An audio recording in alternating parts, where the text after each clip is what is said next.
This episode is brought to you by Indeed. When your computer breaks, you don't wait for it to magically start working again. You fix the problem. So why wait to hire the people your company desperately needs? Use Indeed's sponsored jobs to hire top talent fast. And even better, you only pay for results. There's no need to wait. Speed up your hiring with a $75 sponsored job credit at Indeed.com/podcast. Terms and conditions apply. Hi, and welcome to the 10-Minute Food Truck Training Podcast. My name is Bill Moore. I'm the Executive Director of the National Street Food Vendors Association, which is a nonprofit dedicated to education, advocacy, and uplifting all food vendors. Today, we're going to be talking about what caused some of the biggest chains in the U.S. to fail, and then how you can avoid those same mistakes. But before we get into that, I want to remind you guys I'm going to be in Edison, New Jersey. I'm going to be part of the Food Truck Owners Expo. I'm going to be giving 2 classes. Once those classes are over, I'll be out on the main expo floor where you can join me. Ask any questions you have, share your success stories, or just hang out with us and have a great time. Again, Edison, New Jersey, December 2nd and 3rd of 2025. Go to FTOexpo.com, place the order for the tickets, and when you do, put in the code FTTG15 for a 15% discount. So what about some of those chains that failed? Let's talk about Burger Chef. They had nearly 2,000 units. They were approaching the same number of units as McDonald's. How about Rax Restaurants? I worked for them. What happened to them? Why did they fail? They had nearly 520 stores. What the heck happened? How about Howard Johnson's? How about Shakey's? How about Ponderosa? What happened to those businesses that caused them to fail? And how can you avoid those landmines? All right, so let's talk about Burger Chef. Nearly 2,000 units. They were almost as big as McDonald's. What happened to them? Couple of different things. Leadership drift. They really kind of didn't control the business anymore. Just kind of let it meander wherever it wanted to. Research and development said, hey, let's do this. And they would say, no problem. Marketing, let's do this. And they would say, no problem. So there was no clear leader. There was no direction for the company to go in because they just thought they couldn't do anything wrong. All we do is build stores. People will come. It'll be awesome. We'll overtake McDonald's and we'll be the #1 fast food chain in the country. They didn't have bad food. They didn't have bad service. What they had was bad leadership. And there's not any more of those left. How about Rax Roast Beef? I worked for them for 13 years. The name of our company when we started was Rax Roast Beef. I joined the company when it had 35 stores. When I left the company, we had 520. Now you go look for one and there's only like 5 or 6 or 7. So how does it go from 500 down to almost being completely gone? Part of the problem was they kept adding on to their menu. Part of the problem was they decided that roast beef wasn't something to be proud of anymore. When I first started with them, we had a character that was called Beefy the Cow. People loved dressing up in that costume, looked like a big cow with horns. It was awesome. Had a lot of fun doing that. Problem was, people in the corporate office said, oh, we can't be associated with beef. Beef bad. Beef very bad. Remember, this is the 80s, and people were trying to be conscientious as far as eating healthy foods. So we already had a salad bar. Well, we got to disassociate with beef. Beef bad. So the name of our company, Rax Roast Beef, decided we'll change the name to Rax Restaurants. So people just don't come here for a roast beef sandwich. Our logo back then had a big set of bull horns on it. You can look this up on the internet. Look up Rax Roast Beef and you're going to see the big kind of maroonish color logo, brownish almost, with a big bull horn set on it. Our name tags back in the day looked like that. Then they said, oh no, we can't do that. So let's make our logo a trapezoid that says Rax Restaurants. Okay, good. But they took it a step further. The name of our signature product was a Rax Roast Beef. So when somebody would come in and order, say, give me 1 Rax, you knew what to make. It was a roast beef sandwich that had 2.5 ounces of roast beef on it, and it had a bun. That was it. Wrapped it up, send it out. We had a big Rax. Mayonnaise tomato on a bigger bun, more meat. Wrapped it up, send it out. The powers that be said, oh no, can't do that.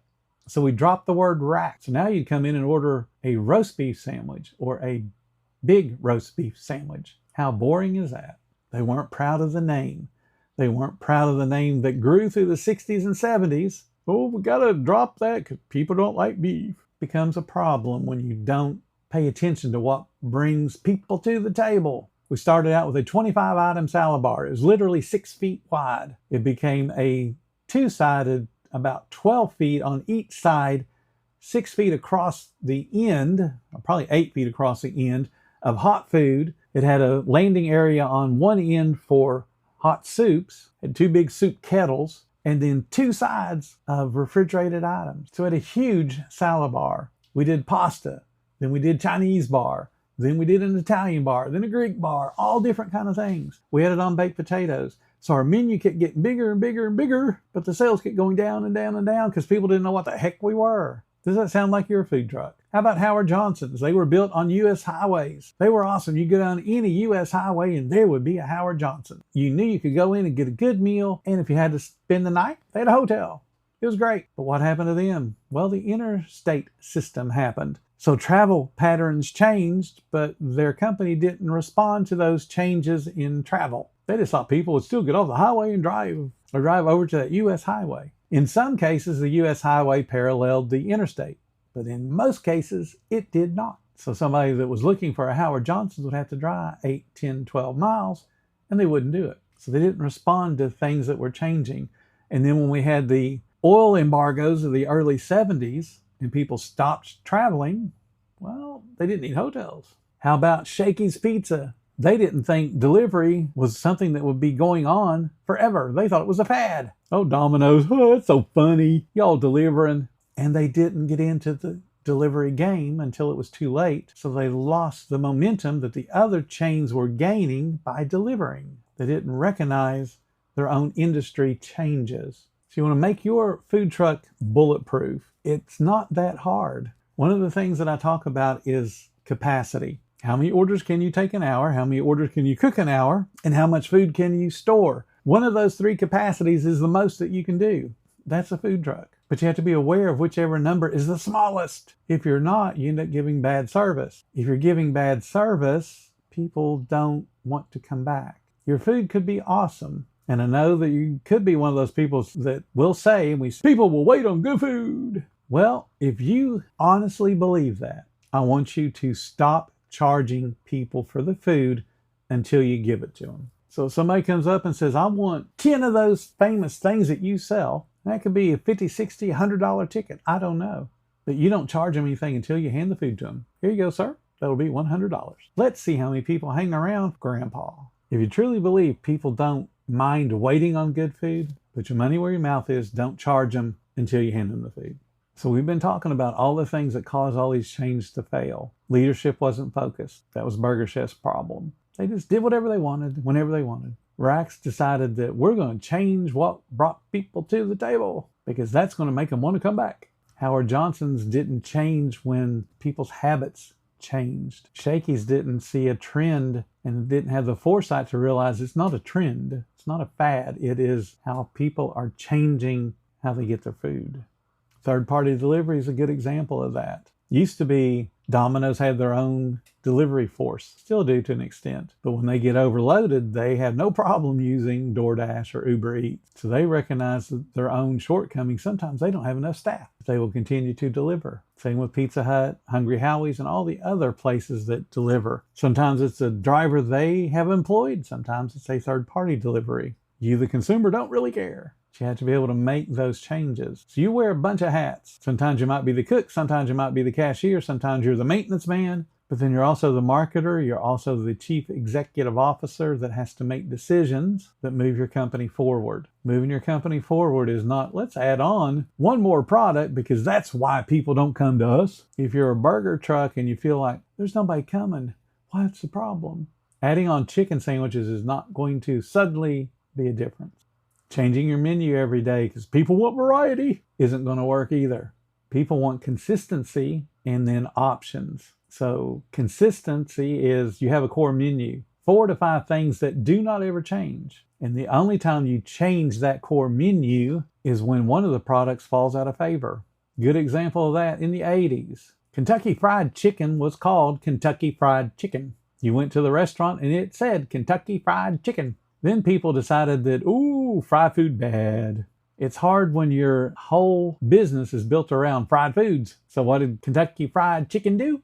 Let's just call ourselves KFC. Sell the exact same chicken. They added on a rotisserie chicken. They added on a grilled chicken. But they still sold fried chicken. And it's still the star of the show today. People go to KFC for what? Fried chicken. So the healthy trend, it died. And KFC had already made the commitment to, let's change our name. That's why they're still called KFC today. Think through decisions. Hopefully you're going to be around 15, 20, 30, 40 years and eventually get multiple food trucks to where you're not the one cooking and cashiering, to where you're the one that's running a business and being the leader. that you can't make short-sighted decisions based on, well, we're slow today, let's add on a chicken sandwich. Oh, well, we'll slow tomorrow, let's add on 2 more desserts. All you're doing is upping your potential for waste and making your prep time go up as well, to where you end up just not enjoying work on the food truck. Thin the menu down. Here's the last little bit of advice I'm going to give you about Domino's Pizza. Most people don't know this. Domino's Pizza, back in the day when they had to supply their own delivery people, one of the things that the corporate office would teach franchisees is, if you want to raise sales, okay, I'm going to say this very slowly. If you want to raise sales, reduce your delivery area. Does that make sense to you? It sounds counterintuitive. If we want to increase sales, we should expand the delivery area. That's not how it works. Remember, back in the day, Domino's promised 30 minutes or less. So obviously they had to be very careful in what the delivery radius was, so they could hit that 30 minutes or less time. But they wanted to raise sales. It wouldn't be have the drivers drive faster and expand your area. It would be, no, let's pull the area back. Let's look at information from where we are getting big pockets of deliveries and focus there. In the areas where we don't get deliveries, let's just cut them out of the delivery path that we have. So they would make it smaller. What smaller delivery areas meant is they could be faster. They would get the food to you faster, which would make people happier. And then they would order more frequently. That's how they would raise sales. That's how they were taught. So when Bill says pull your menu back and get really, really good at a few things, it's a basis in how people operate. It's how people eat. It's how people think. If I go to your food truck and it takes 30 minutes to get a sandwich, I'm not coming back. Honestly, if it takes more than 10 minutes, I'm not coming back, because I know how long it takes to cook food. That tells me you got internal operational problems. Other people will be more patient than I am. And there's some people that will be less patient than I am. I don't care if you give me the perfect bite. If it takes too long to get it, you've abused me, and I'm not coming back. You have to recognize what's making your business flourish and keep duplicating that, but you also have to recognize what may be chiseling away at you being bulletproof to the point where you end up being Burger Chef or Racks or BBF or Shakey's, to where you have no sales, no business, and the next thing you know, you're having to sell off your equipment rather than creating a business. Thank you guys so much for listening to the 10-Minute Food Truck Training Podcast. If you're finding everything helpful that we do, please consider subscribing. If you love what we do, show some support. There's a link in the description to make that happen. Until next time, you guys have a profitable day.